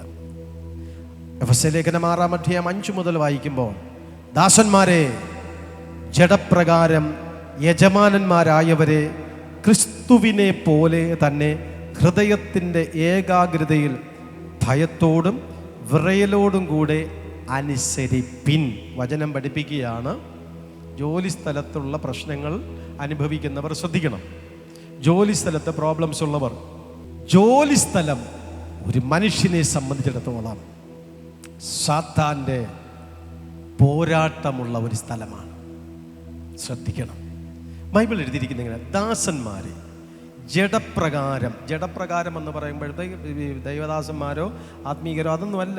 ജഡപ്രകാരം എന്ന് പറഞ്ഞാൽ നിങ്ങളിപ്പോൾ എവിടെയാണോ ജോലിക്ക് പോകുന്നത് അവിടെ ഏത് ജാതിക്കാരനാകട്ടെ, മതക്കാരനാകട്ടെ, ആരാകട്ടെ അവിടെ നിന്റെ യജമാനൻ അതാണ്. ദാസന്മാരെ, നീ ഒരു കീഴുദ്യോഗസ്ഥൻ, നിനക്കൊരു മേലുദ്യോഗസ്ഥൻ അവിടെ ഉണ്ട്. ജഡപ്രകാരം യജമാനന്മാർ ആയവരെ ക്രിസ്തുവിനെ പോലെ തന്നെ ഹൃദയത്തിൻ്റെ ഏകാഗ്രതയിൽ ഭയത്തോടും വിറയലോടും കൂടെ അനുസരിക്കണം. ദാസൻ യജമാനൻ എന്ത് ചെയ്യണമെന്ന് അനുസരിക്കണം. ഏത് യജമാനെ? ജഡപ്രകാരമുള്ള യജമാനൻ. ഹല്ലേലൂയാ, ഹല്ലേലൂയാ എന്ന് പറഞ്ഞാൽ ഞാൻ ഷാജി ബ്രദറിനെ മാത്രമേ അനുസരിക്കുള്ളൂ, വേറെ ലോകത്തിൽ ഒറ്റ ഇടത്തിന് അനുസരിക്കില്ല എന്ന് പറയരുതെന്നാണ് ഇതിനർത്ഥം. ഞാൻ ദൈവത്തെ മാത്രമേ അനുസരിക്കത്തേ ഉള്ളൂ അങ്ങനെ പറയാം. വേറെ ആര് പറയുന്നത് ഞാൻ അംഗീകരിക്കത്തില്ല, അത് തെറ്റാണ്. അതിപ്പോൾ പറഞ്ഞു തുടങ്ങിയാൽ തീരത്തില്ല. ഞാൻ വേറെ ആരെയും അനുസരിക്കില്ല, വേറെ ആരെ ഇല്ല. ബൈബിൾ പഠിപ്പിക്കണം അങ്ങനെയല്ല. ബൈബിൾ പഠിപ്പിക്കണം ജഡപ്രകാരം നിനക്കൊരു യജമാനനുണ്ട് എങ്കിൽ ആ ജോലിയോടുള്ള ബന്ധത്തിൽ നീ ആ വ്യക്തിയെ ഭയത്തോടും വിറയലോടും കൂടെ അനുസരിക്കണമെന്ന് ഞാനല്ല പറഞ്ഞത്, ബൈബിൾ പഠിപ്പിക്കുന്നു. ഒന്ന് കൈയടിച്ച് നമുക്ക് ദൈവത്തിന് നന്ദി അർപ്പിക്കാവോ? Price the Lord. ജോലി സ്ഥലത്ത് പ്രശ്നങ്ങൾ വരുമ്പോൾ നമ്മൾ യുദ്ധത്തിൽ തോറ്റുപോകും. ജോലി സ്ഥലത്ത് പ്രശ്നങ്ങൾ വരുമ്പോൾ ഭവനത്തിനകത്ത് സമാധാനം കിട്ടത്തില്ല. ആ പ്രഷർ മുഴുവനും എവിടെ കൊണ്ട് തീർക്കും? വീട്ടിലെ കുട്ടികളോട് തീർക്കും, ഭർത്താവിനോട് തീർക്കും, ഭാര്യയോട് തീർക്കും. ആകയാൽ മുഴുവൻ മേഖലകളിലും ബുദ്ധിമുട്ടുകൾ വരും. അതുകൊണ്ട് തന്നെ ദൈവവചനം ഒരു ജോലി സ്ഥലത്തെക്കുറിച്ച് എഴുതിയിരിക്കുന്നത് നമ്മൾ മേലുദ്യോഗസ്ഥരെ അനുസരിക്കുന്നവരാകണം, മേലുദ്യോഗസ്ഥരെ കീഴ്പ്പെടുന്നവരായിരിക്കണം. അവൻ യഹൂദനാകട്ടെ യവനനാകട്ടെ ആരോ ആയിക്കൊള്ളട്ടെ, അത് നിങ്ങൾ നോക്കണ്ട. അത് അവരവരുടെ വിശ്വാസമാണ്, അതവരുടെ ഭക്തിയും അനുഭവമായിരിക്കുന്നു. പക്ഷേ നിങ്ങൾ അനുസരിക്കാൻ ബാധ്യസ്ഥരാണെങ്കിൽ, നിങ്ങളൊരു കീഴുദ്യോഗസ്ഥനാണെങ്കിൽ, നിങ്ങളതിൻ്റെ കീഴിൽ നിൽക്കുന്ന ഒരു വ്യക്തിയാണെങ്കിൽ നിങ്ങളതിനെ അംഗീകരിക്കണമെന്നാണ് ദൈവത്തിൻ്റെ വചനം വിളിച്ചു പറയുന്നത്. അടുത്ത 6-ാം വാക്യം, മനുഷ്യരെ പ്രസാദിപ്പിക്കുന്നത് പോലെ ദൃഷ്ടി സേവയാലല്ല, ക്രിസ്തുവിൻ്റെ ദാസന്മാരെ പോലെ ദൈവേഷ്ടം മനസ്സോടെ ചെയ്തും മനുഷ്യരെയല്ല കർത്താവിനെ തന്നെ പ്രീതിയോടെ സേവിച്ചുകൊണ്ട് അനുസരിപ്പിൻ. അടുത്ത, ദാസനോ സ്വതന്ത്രനോ ഓരോരുത്തൻ ചെയ്യുന്ന നന്മയ്ക്ക് കർത്താവിൽ നിന്ന് പ്രതിഫലം പ്രാപിക്കും എന്ന് നിങ്ങൾ അറിയുന്നുവല്ലോ. പ്രതിഫലം ആരാ തരും? ദൈവം. നീ നിന്റെ ദാസനെ, നിന്റെ യജമാനെ അനുസരിച്ചാൽ പ്രതിഫലം ആര് തരും? ദൈവം തരുമെന്നാണ് എഴുതിയിരിക്കുന്നത്. നിന്റെ മേലുദ്യോഗസ്ഥൻ നിനക്ക് ശമ്പളം കൂട്ടി തരത്തില്ല, എപ്പോഴും നിനക്ക് ജോലി ഭാരം കൂട്ടി തരും. നിന്റെ കുറ്റങ്ങൾ എപ്പോഴും കണ്ടുപിടിച്ചുകൊണ്ടേ ഇരിക്കുക. എത്ര നല്ലതായിട്ട് അതെ പ്ലാസ്റ്റർ ചെയ്താലും വന്നിട്ട് അതിലിപ്പോൾ കുറ്റം കണ്ടു. നീ എത്ര നന്നായിട്ട് ജോലി ചെയ്ത് കഴിഞ്ഞാലും ചിലപ്പോൾ അവർ വന്നിട്ട് കുറ്റം പറഞ്ഞുകൊണ്ടിരിക്കും. നീ എത്ര നന്നായിട്ട് എഴുതിയാലും ടൈപ്പ് ചെയ്താലും വർക്ക് ചെയ്താലും നിനക്ക് എപ്പോഴും ശകാരവും കുറ്റവുമായിരിക്കും. പക്ഷെ ബൈബിൾ പഠിപ്പിക്കുന്നു മേളിൽ നിന്ന് നിനക്ക് പ്രതിഫലം കിട്ടും. നീ ദൈവവചനത്തിൻ്റെ പേര് പറഞ്ഞ് നിന്റെ മേലുദ്യോഗസ്ഥരെ നീ അംഗീകരിക്കുക, വിശ്വസ്തയോടുകൂടി നിന്റെ ജോലി കാര്യാദികൾ ചെയ്യുകയും ചെയ്തു കഴിഞ്ഞാൽ സ്വർഗത്തിൽ നിന്ന് നിനക്കൊരു പ്രതിഫലം ലഭിക്കും. മനസ്സിലായവർ 2 കരങ്ങളെ ചേർത്തടിച്ച് ഒരിക്കൽ കൂടി ദൈവത്തിന് സ്തോത്രം പറഞ്ഞാട്ടെ. പ്രതിഫലം നമുക്ക് ദൈവത്തിൽ നിന്ന് ലഭിക്കും. നാം ജോലി കാര്യാദികൾ വിശ്വസ്തത ആചരിക്കപ്പെടുമ്പോൾ പ്രതിഫലം ദൈവത്തിൽ നിന്ന് ഒരു മനുഷ്യർക്ക് ലഭിക്കും. അടുത്തെഴുതിയിരിക്കുന്നത് എന്താണ്? മനുഷ്യരുടെ അല്ല കർത്താവിനെ എത്ര നീ പ്രീതിയോട് സേവിച്ച് അനുസരിപ്പിൻ. ദാസനെയോ സ്വതന്ത്രനെയോ ഒരുത്തൻ ചെയ്യുന്ന നന്മയ്ക്ക് കർത്താവിൽ നിന്ന് പ്രതിഫലം പ്രാപിക്കും എന്ന് ഞാൻ നിങ്ങൾ അറിയുന്നല്ലോ. 9-ാം വാക്യം, യജമാനന്മാരെ, അവരുടെയും നിങ്ങളുടെയും യജമാനൻ സ്വർഗത്തിൽ ഉണ്ടെന്നും അവൻ്റെ പക്കൽ മുഖപക്ഷം ഇല്ലെന്നും അറിഞ്ഞുകൊണ്ട് അങ്ങനെ തന്നെ അവരോട് പെരുമാറുകയും ഭീഷണി വാക്ക് ഒഴിക്കുകയും ചെയ്യുവിൻ. ഒരിക്കൽ കൂടി, യജമാനന്മാർക്ക് വേണ്ടിയിട്ടാണ്. നിങ്ങളൊരു മുതലാളിയാണെങ്കിൽ, നിങ്ങളൊരു കോൺട്രാക്ടറാണെങ്കിൽ, നിങ്ങളൊരു മേലുദ്യോഗസ്ഥനായിരിക്കുന്നുവെങ്കിൽ, നിങ്ങളുടെ കീഴിൽ ചില ജോലിക്കാരുണ്ട് എങ്കിൽ നിങ്ങൾ ശ്രദ്ധിച്ച് കേൾക്കേണ്ടുന്ന വേദഭാഗമാണ് യജമാനന്മാരെ. അവർക്ക് വേണ്ടി പറയുകയാണ്, അവരുടെയും നിങ്ങളുടെ യജമാനൻ സ്വർഗത്തിലുണ്ട്. നിന്റെ യജമാനനും നിന്റെ കീഴുദ്യോഗസ്ഥൻ്റെ യജമാനനും സ്വർഗത്തിലുണ്ട് എന്ന് പറഞ്ഞാൽ നീ വിളിക്കുന്ന ദൈവവും അവർ വിളിക്കുന്ന ദൈവവും ഒന്നാണ്. Hallelujah, hallelujah. ആത്മീകരെ സംബന്ധിച്ചിടത്തോളം ഒരുപക്ഷെ അങ്ങനെ നിൽക്കുന്നവരുണ്ടോ എന്ന് അറിയത്തില്ല. ഒരാൾ വലിയ കൂടുതൽ പ്രാർത്ഥനക്കാരനാണ്, ഒരാൾ കുറച്ച് പ്രാർത്ഥനക്കാരനാണ്, അതുകൊണ്ട് എനിക്ക് ആ വ്യക്തിയെ പേടിയാണ്, ആ വ്യക്തി അങ്ങ് ശപിച്ച് കളഞ്ഞാലിട്ട് എൻ്റെ എല്ലാം ഭസ്മമായി പോകും. മാത്രമല്ല, കഴിഞ്ഞ ആഴ്ച പാസ്റ്റർ വീട്ടിൽ വന്നിരുന്നിട്ട് അതെ പാസ്റ്റർമാർ നാവെടുത്ത് അങ്ങനെ പറയല്ലോ. കഴിഞ്ഞ ആഴ്ച 2-3 പേര് പറയുന്നത് ഞാൻ കേട്ടതും അങ്ങനെ ആയിരിക്കുന്നു. എന്തേ കഴിഞ്ഞ ആഴ്ച പള്ളിയിൽ അത് ഞങ്ങൾക്ക് ഷാലോമി പോയി. എന്തിനാ അങ്ങ് പോയത്? അത് കാലുവേദന കുറവില്ലാത്തത് കൊണ്ട് അവിടുത്തെ ചേച്ചി പറഞ്ഞു ഷാലോമി പോയി പ്രാർത്ഥിച്ചാൽ ശരിയാവും എന്ന് പറഞ്ഞു അങ്ങ് പോയി. അന്ന് നീ ഒരിടത്ത് പോയാലും ഗുണം പിടിക്കില്ല, നിന്റെ കാല് ഇനി വേദനിക്കാൻ പോകുന്നതേ ഉള്ളൂ. അപ്പോൾ പാവപ്പെട്ട വിശ്വാസി ഓടി വന്നിട്ട് പറഞ്ഞു, മാസ്റ്റർ വന്ന് ഭയങ്കരമായിട്ട് എന്തൊക്കെയോ പുറത്തോട്ടൊക്കെ പോയി, ഒരു ജൽപ്പനം നടത്തിയിട്ട് പോയി. എനിക്ക് വല്ലതും കുഴപ്പം വരുമോ? നിനക്കൊരു കുഴപ്പവും വരില്ല. നീ വിളിക്കുന്ന ദൈവമോ നിന്റെ യജമാനൻ വിളിക്കുന്ന ദൈവം ഒരാളാണ്. മനുഷ്യരായവർ എൻ്റെ കരങ്ങളെ അടിച്ച് ദൈവത്തിൻ്റെ പറ, ദൈവത്തിൻ്റെ സ്തോത്രം പറ. ഞാൻ വിളിക്കുന്ന ദൈവമോ എൻ്റെ പാസ്റ്റർ വിളിക്കുന്ന ദൈവം ഒരാളാണ്. ആകയാൽ അവന് മുഖപക്ഷമില്ല, മുഖപക്ഷമില്ല, മുഖപക്ഷമില്ല, മുഖപക്ഷമില്ല. സ്തോത്രം. അപ്പോൾ നിങ്ങളൊരു യജമാനനാണെന്ന് വെച്ച്, പക്ഷെ ഒരു തന്നെ ഒരു കള്ള് ഷാപ്പിൽ പോയാൽ ഇത്രയും വലിയ ശാപമോടൊന്നും എനിക്ക് തോന്നുന്നില്ല. എന്തേ ഇന്ന് പള്ളിയിൽ വന്നില്ല, അത് ഫിറ്റായിപ്പോയി, കുഴപ്പമില്ല, നീ അടുത്ത ആഴ്ച വരണം കേട്ടോ, അങ്ങനെ പറയുള്ളൂ. ഇല്ല, നീ അനുഭവിക്കാൻ കിടക്കണേന്ന് പറയൂല. കാരണം മനസ്സിലായോ വല്ലതും? അപ്പോൾ യജമാനനാകുന്ന വ്യക്തി വളരെ ശ്രദ്ധിക്കണം. നിന്റെ യജമാനും അവൻ്റെ യജമാനും ഒരാളാണ്. എന്തും പറയാമെന്ന് വിചാരിക്കരുത്, എന്തും ചെയ്യാമെന്ന് വിചാരിക്കരുത്. നിങ്ങളുടെ കീഴുദ്യോഗസ്ഥരോട് കരുണ കാണിക്കണം, നിങ്ങളുടെ കീഴുദ്യോഗസ്ഥരോട് സ്നേഹം കാണിക്കണം. അവരെ പ്രഷർ ചെയ്യാം. വർക്കിനെ സംബന്ധിച്ചിടത്തോളം 2-3 സെക്ഷനുണ്ട്. ജോലി ചില വ്യക്തികൾ, അത് ഓരോരുത്തരുടെ ബിഹേവിയറാണ്. ചിലർക്ക് പ്രഷർ ചെയ്താൽ മാത്രമേ ചിലർ ജോലി ചെയ്യുള്ളൂ, അല്ലേ? ചാത്തടി അത് ചെയ്യ്, ഇത് ചെയ്യ്, ഇപ്പുറത്തെ എന്തോ നോക്കണ്ടേ, പെട്ടെന്ന് അത് ഈ ഒരു ഓർഡർ കിട്ടിയാലേ ചിലർ ജോലി ചെയ്യുള്ളൂ. തെറിയെന്ന് വിളിക്കാതെ അതിന് പ്രഷർ എന്ന് പറയും. പ്രഷർ ഒരുപാട് മാനസിക സംഘർഷമല്ല. ഹല്ലേലൂയ. പ്രഷർ അതങ്ങനെയുള്ളവർ അങ്ങനെ ജോലി ചെയ്യും. പക്ഷെ ചിലർക്ക് സമയത്തിൽ അങ്ങനെ പ്രഷർ ചെയ്യണ ഇഷ്ടമില്ല. അവരറിഞ്ഞ് ചെയ്യും. അതൊരു യജമാനാകണം, മനസ്സിലാക്കണം. അവൻ ഏത് കാറ്റഗറിയിൽ പെടുന്ന വ്യക്തിയാണ്. അവന് പുറകിൽ നിന്ന് ബൂസ്റ്റ് ചെയ്താലേ ചെയ്യുമെങ്കിൽ ഇടയ്ക്കിടയ്ക്ക് മെസ്സേജ് ഇട്ടോ, ഇടയ്ക്കിടയ്ക്ക് അതിന് ശകാരം കൊടുത്തോ, ഇടയ്ക്കിടയ്ക്ക് ചെയ്തോ. പക്ഷേ ആ വ്യക്തിക്ക് അങ്ങനെ ബൂസ്റ്റ് ചെയ്യുന്ന ഇഷ്ടമില്ല. പക്ഷെ പുള്ളി അറിഞ്ഞെല്ലാം ചെയ്യുന്ന ആളാണ്. അങ്ങനെയാണ് വർക്ക് മാത്രം നീ അസൈൻ ചെയ്ത് കൊടുത്തോണ്ടിരിക്കണം. വർക്ക് മാത്രം അറേഞ്ച് ചെയ്ത് കൊടുത്തോണ്ടിരിക്കണം. എന്നിട്ട് സ്വത്രം ഒന്ന് ജസ്റ്റ് ഒന്ന് മോണിറ്റർ ചെയ്താൽ മതി. ചുമ്മാ അതിൻ്റെ പുറകെ ചെന്ന് കിടന്ന് ശല്യം ചെയ്യരുത്. മനസ്സിലാകുന്നോ ഞാൻ പറഞ്ഞു വരുന്നത്? ഈ പ്രഷർ ചെയ്താലേ ചിലർ ചെയ്യത്തുള്ളൂ എന്ന് വെച്ചിട്ട് ഈ വചനം കേട്ടോണ്ട് വെച്ചിട്ട് ഞാൻ ഇനി ഷാജി ബ്രദർ പറഞ്ഞു ആകപ്പാടെ എൻ്റെ ബിസിനസ് ആകമാടെ ഇങ്ങനെ കശാലപ്പുറത്തേക്ക് തേങ്ങ പോലെ ഇരിക്കുന്നത്. ഇനിയിപ്പം ബൈബിൾ അനുസരിച്ചില്ലെങ്കിൽ ഉള്ളതും കൂടെ പൊളിഞ്ഞു പോകാം. ഞാൻ ഇനി ഒരു ജോലിക്കാരെ ഒന്നും പറയൂല, എല്ലാം പോക്കാം. ഇവിടെ നീ അവരെ അടിമയായിട്ട് കാണുകയോ അല്ലെങ്കിൽ അവരെ മാനസികമായി പിരിമുറുക്കുകയോ ചെയ്യരുതെന്നാണ് ദൈവം ഉദ്ദേശിച്ചത്. പക്ഷേ നമ്മുടെ ജോലിയോടുള്ള ബന്ധത്തിൽ എന്താ ഒരു മേലുദ്യോഗസ്ഥൻ്റെ ജോലി? അവർക്ക് കറക്റ്റായിട്ട് വർക്ക് അറേഞ്ച് ചെയ്ത് കൊടുക്കണം. അതാണ് ജോലി. അവരെ വർക്ക് പഠിപ്പിക്കണം, അവർക്ക് വർക്ക് പറഞ്ഞു കൊടുക്കണം, അവർക്ക് അതിനെക്കുറിച്ചുള്ള വ്യക്തത കൊടുക്കണം. എന്താണ് ഈ ബിസിനസ്സിൻ്റെ പിന്നിൽ നമ്മൾ ഉദ്ദേശിക്കുന്നത്? എന്താണ് ഒരു കസ്റ്റമർ വരുമ്പോൾ നമ്മൾ ചെയ്യേണ്ടത്? അല്ലെങ്കിൽ എങ്ങനെയാണ് നമ്മുടെ അടുത്തൊരു ക്ലയൻറ്റ് വരുമ്പോൾ നമ്മൾ ഡീൽ ചെയ്യേണ്ടത്? ഇതെല്ലാം അവർക്ക് നമ്മൾ കൃത്യമായിട്ടെല്ലാം പറഞ്ഞു കൊടുക്കണം. പക്ഷേ പ്രഷർ ഉണ്ടെങ്കിലേ ചിലർ ചെയ്യത്തുള്ളൂ എന്നുള്ളവർക്ക് പ്രഷർ കൊടുക്കാം, അത് മാന്യമായുള്ള രീതിയിൽ. അതൊരിക്കലും ഒരു കീഴുദ്യോഗസ്ഥനായിരിക്കുന്ന ഒരു വ്യക്തി അതിനെ തെറ്റായിട്ട് എടുക്കരുത്. അതെന്നെ ശകാരിച്ചു കളഞ്ഞു, എന്നെ വഴക്ക് പറഞ്ഞു, അങ്ങനെയല്ല. അത് നിന്റെ സൈക്കോളജി ഫാക്ട് അങ്ങനെയാണ്. അല്ല, അത് നിനക്ക് അത് കിട്ടിയാലേ പറ്റൂ. അതുണ്ടെങ്കിലേ നിനക്ക് ജീവൻ വീഴുള്ളൂ, അതുണ്ടെങ്കിലേ നീ ബലം അത് ശരിയാകത്തുള്ളൂ. അപ്പം മറ്റേ ആളിനെ എന്തുകൊണ്ട് വഴക്ക് പറയുന്നില്ല? അത് വേറെ കാറ്റഗറിയാണ്. അവർക്ക് പ്രഷർ വേണ്ട, വർക്ക് മാത്രം കൊടുത്താൽ മതി, അവരിങ്ങനെ ചെയ്തുകൊണ്ടിരിക്കും. നിനക്ക് പ്രഷർ കിട്ടിയില്ല, നീ 24 മണിക്കൂറും ഫോണിൽ കുത്തിക്കൊണ്ടിരിക്കുമെന്ന് യജമാൻ അറിയാം. നീ ഫോണിൽ കുത്തിക്കൊണ്ടിരിക്കും, നീ അല്ലെങ്കിൽ സിനിമയും കണ്ടുകൊണ്ടിരിക്കും. നിനക്ക് പണിഷ്മെന്റ് വരുമ്പോൾ നിനക്ക് കൂടുതൽ അതിനെ ഇടുകിച്ചേരാൻ കഴിയും. അതുകൊണ്ട് തന്നെ നീ പറയണം, എനിക്ക് പ്രഷർ കിട്ടട്ടെ എങ്കിലേ ഞാൻ ശരിയാകുള്ളൂ.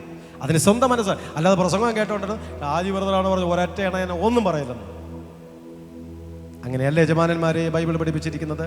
അപ്പോൾ അവരെയും നിങ്ങളുടെ യജമാൻ സ്വർഗത്തിലുണ്ടെന്ന് അവൻ്റെ പക്കൽ മുഖപക്ഷമില്ലെന്നും അറിഞ്ഞുകൊണ്ട് അങ്ങനെ തന്നെ അവരോട് പെരുമാറുകയും ഭീഷണി വാക്ക് ഒഴിവാക്കുകയും ചെയ്യും.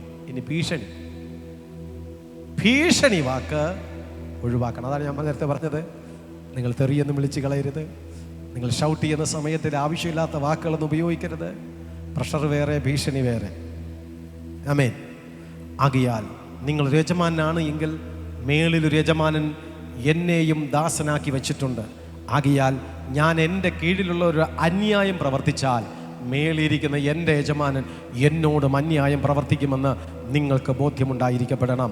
നിങ്ങളുടെ വർക്ക് സൈറ്റ് എന്ന് പറയുന്നത് പിശാചിൻ്റെ അങ്കത്തട്ടാണ്. അവിടെ ദൈവഹിതമില്ലാത്ത ഒന്നും കയറാൻ നിങ്ങൾ അനുവദിക്കരുത്. ദൈവത്തിന് ഇഷ്ടമില്ലാത്തതൊന്നും കയറരുത്. പിശാച് വളരാൻ വേണ്ടിയിട്ട് അനുവദിക്കരുത്.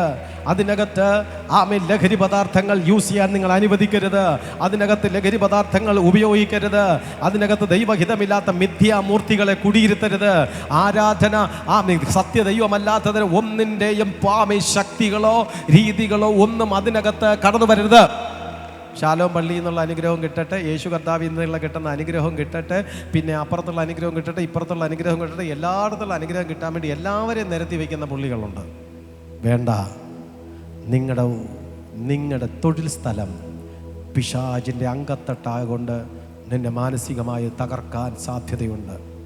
നീ ജോലി ചെയ്യുന്ന ഭവനം, നീ ജോലി ചെയ്യുന്ന അല്ലെങ്കിൽ നീ ജോലി ചെയ്യുന്ന സ്ഥലത്തുള്ള വ്യക്തികൾ, ഇവിടെയെല്ലാം നീ ജ്ഞാനത്തോട് പരിജ്ഞാനത്തോടുകൂടി ആയിരിക്കണം. ഞാൻ പറയട്ടെ, ദൈവഹിതമില്ലാത്ത ദൈവികമല്ലാത്ത ഒരു സാധനവും നിങ്ങളുടെ ജോലി സ്ഥലത്ത് വേണ്ട. കർത്താവിനെ ആരാധിക്കത്തക്ക ദൈവവുമായിട്ട് ബന്ധത്തിലുള്ള അനുഭവങ്ങൾ മാത്രം മതി. അനുഗ്രഹങ്ങൾക്ക് വേണ്ടിയിട്ട് ഓരോരുത്തർ പറയുന്ന അനുസരിച്ച് അവിടെ ഓടി ഇവിടെ ഓടി അപ്പുറത്തോടി അവിടെ നിന്ന് കിട്ടുന്നതും കൊണ്ടുവച്ച് ഇവിടെ നിന്ന് കിട്ടുന്നതും കൊണ്ടുവച്ച് എല്ലായിടത്തും കൊണ്ടുവന്ന് അങ്ങനെ പരന്നോടിക്കൊണ്ട് നടക്കുന്നതല്ല. സ്തോത്രം. പിശാച് അതിനകത്ത് കയറാൻ പാടില്ല. ദുഷ്ടശക്തികൾ കയറാനായിട്ട് പാടില്ല. അതിനകത്ത് പ്രാർത്ഥനയും പ്രാർത്ഥന അന്തരീക്ഷവും ആരാധനയും ദൈവവുമായിട്ടുള്ള നല്ല ബന്ധത്തിൽ തന്നെ ആയിരിക്കപ്പെടണം എന്നുള്ള ഉറപ്പോടെ ധൈര്യത്തോടു കൂടി തന്നെ നിങ്ങളായിരിക്കുന്നുവെങ്കിൽ പരിശുദ്ധാത്മാവ് നിങ്ങളെ ആശീർവദിക്കുകയും നിങ്ങളെ അനുഗ്രഹിക്കുകയും ചെയ്യാം. ഒടുവിൽ കർത്താവിലും അവൻ്റെ അമിത ബലത്തിൽ ശക്തിപ്പെടുവേൻ പിശാചിൻ്റെ തന്ത്രങ്ങളോട് എതിർത്ത് നിൽക്കാൻ കഴിയേണ്ടതിന് ദൈവത്തിൻ്റെ സർവായുധവർഗം എടുത്തു കൊള്ളുവിനെന്ന് കർത്താവിൻ്റെ വചനം എഴുതിയിരിക്കപ്പെടുമ്പോൾ നിങ്ങളുടേതായിട്ടുള്ള യുദ്ധ സ്ഥലങ്ങൾ തിരിച്ചറിയണം. സ്വഭവനം, സ്വമക്കൾ ഉൾപ്പെടുന്ന ഭവനം, നിങ്ങളുടെ ജോലി സ്ഥലം. ഈ 3 മേഖലകളിലാണ് പിശാച് നിങ്ങളെ തോൽപ്പിക്കാൻ വേണ്ടിയിട്ട് ശ്രമിക്കുന്നത്. നിങ്ങളെ കൊണ്ട് തള്ളിപ്പറയിപ്പിക്കുവാൻ, നിങ്ങളെ കൊണ്ട് വിശ്വാസത്തിൽ ഡൗൺ ആക്കി കളയാൻ വേണ്ടിയിട്ട് അവൻ ശ്രമിക്കപ്പെടുമ്പോൾ ഈ ആത്മീകമായിട്ട് ഒരിക്കൽ കൂടി ഒരു പുതുക്കം പ്രാപിക്കേണ്ടുന്ന ഈ ദിവസത്തിൽ നിങ്ങൾ ഓർക്കണം, നിങ്ങൾക്ക് മുമ്പിൽ യുദ്ധമുണ്ട്. അത് ജയിക്കണമെങ്കിൽ നിങ്ങൾക്ക് ആത്മശക്തി നിങ്ങൾക്ക് ഓരോരുത്തർക്കും ആവശ്യമായിരിക്കപ്പെടുന്നു.